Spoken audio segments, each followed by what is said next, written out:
Hello everyone and welcome to this session on settings. So we're going to take a look here at our iPad settings, and please note this video isn't meant to be comprehensive. I'm not going to go over everything in your settings. I'm just going to go over some things that would apply to you as a teacher in the Salt Lake City School District.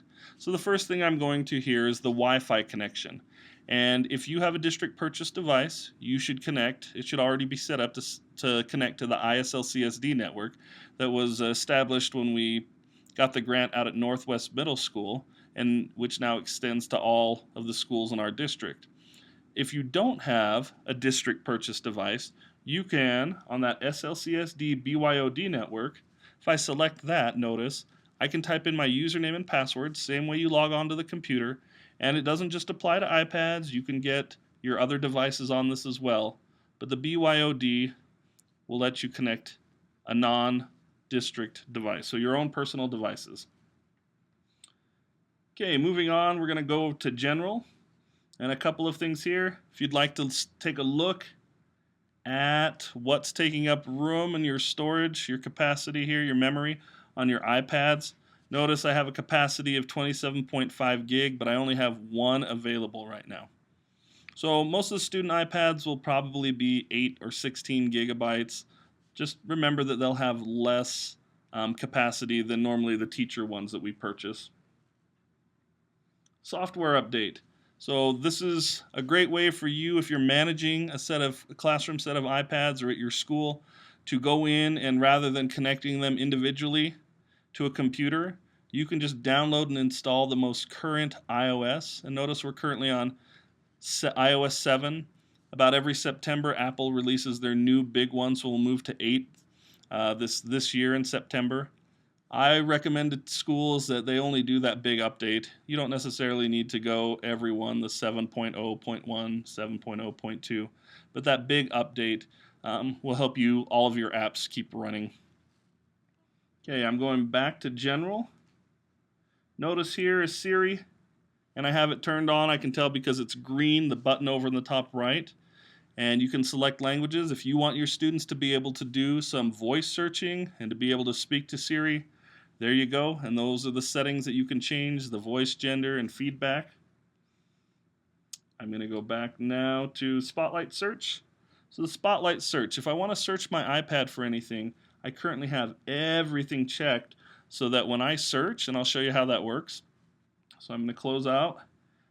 All you have to do is swipe down on your iPad and just start typing something in. So if I wanted to look for my Dropbox app, notice once I start typing it in, there it is.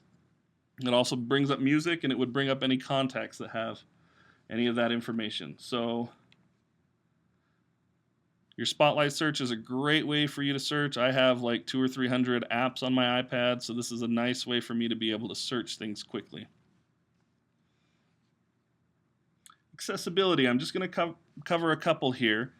Speak selection is one of my favorites. So I'm up here in the top part where it says Vision. Speak selection, I have it on right now. So this is great because this is what speak selection does. So if I close out of this, and I'm going to open up my Notes app, I'm going to type Notes in there. So look at this.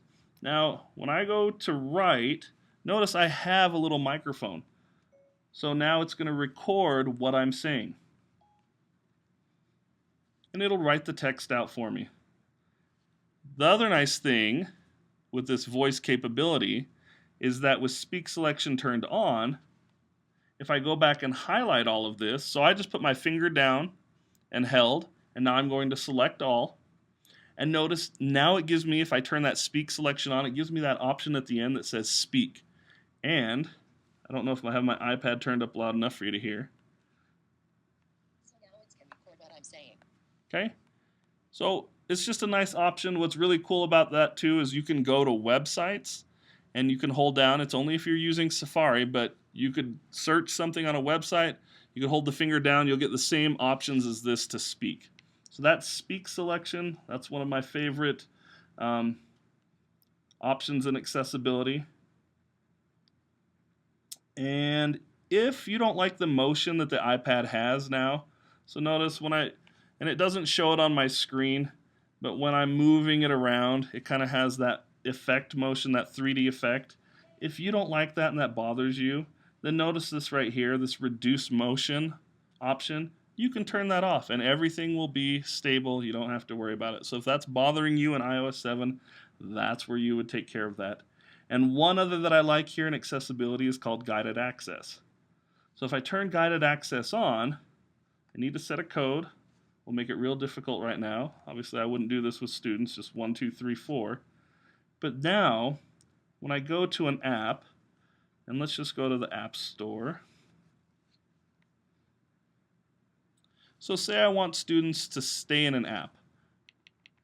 So I push 3 times my home button, and now it puts me into guided access. I get to select, so if I don't want students to be able to touch down here, see how it grays it out?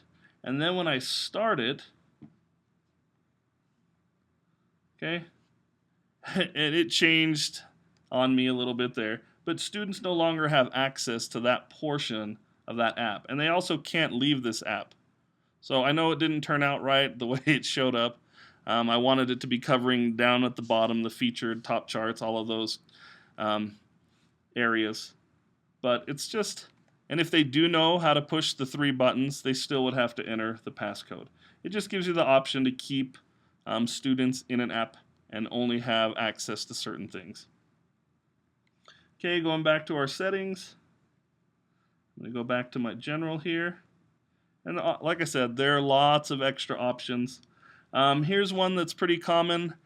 So the button that's on the side, I think it comes default set as your mute button. So I'm just the toggle button. Notice I'm toggling it right now. You can't see that, but you can see the little notification it gives me.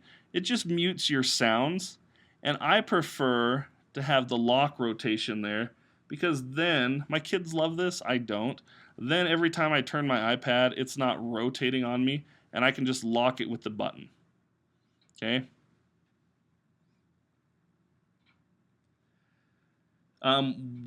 Couple of other areas, restrictions.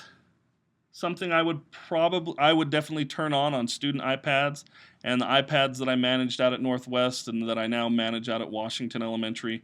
We've turned on the restrictions. Once you do that, you can, if you didn't want students to access the camera, you can turn that off. FaceTime, I mean, it has all of those options. You don't want them using Siri. If you have questions about any of this, you can certainly email me and I'll talk to you about it. The biggest one that if you have your own kids that I would make sure that you take care of here is,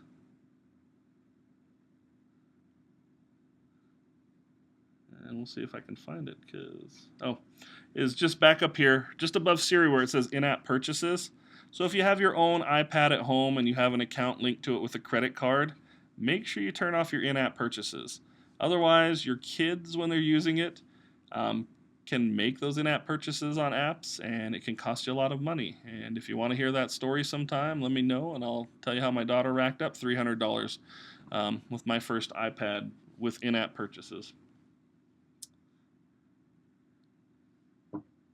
Okay, and then I just wanted to show you one other thing in settings, and again, we're keeping it very basic. Here's keyboard. Notice I only have one keyboard set up right now, and just a couple other things. I have all of these things, the auto capitalization, correction, check spelling, all of those things are on. If you don't like those, this is where you would go to make some of those changes. I do like the caps lock. That's this option right here back in notes or whenever you're typing. If I want everything to be capitalized, I just double tap that arrow, and now everything that I type is capitalized. And notice the other option that they had there is if I hit the space bar twice, it puts a period at the end. I like both of those options because I've gotten used to it.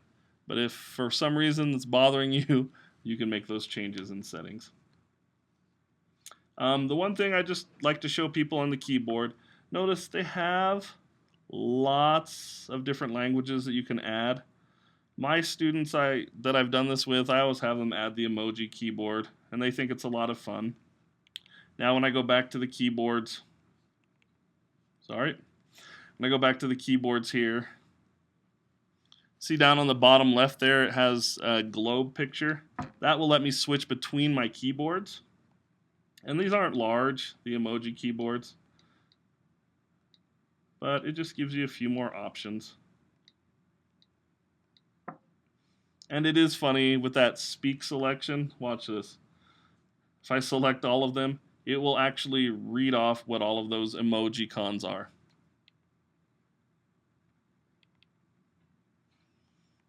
All right, final thing to show you here in settings. I just wanted to show you iCloud. Actually, I wanted to show you iTunes in the App Store. So some of you, when you're setting up your accounts, this is where you need to go. So at the top here it says my Apple ID, and it's going to be an email address that you set up. So sometimes the school district needs to add some profiles to it. They may have a different Apple ID assigned. We've always recommended that teachers create their own Apple ID and use it, and that way you have all of your apps and everything else that you purchase there available to you, and it stays with you. I would recommend using a personal email account rather than a district email account, because the district does terminate your email accounts once you finish working with the district. So this is where you would change all of that information. You would put in your own Apple ID, and then notice the way I have it set up. It shows all of my music and my videos right now. So if I took you to my videos app here, so notice the clouds. The only movie I currently have downloaded to my iPad is Despicable Me 2.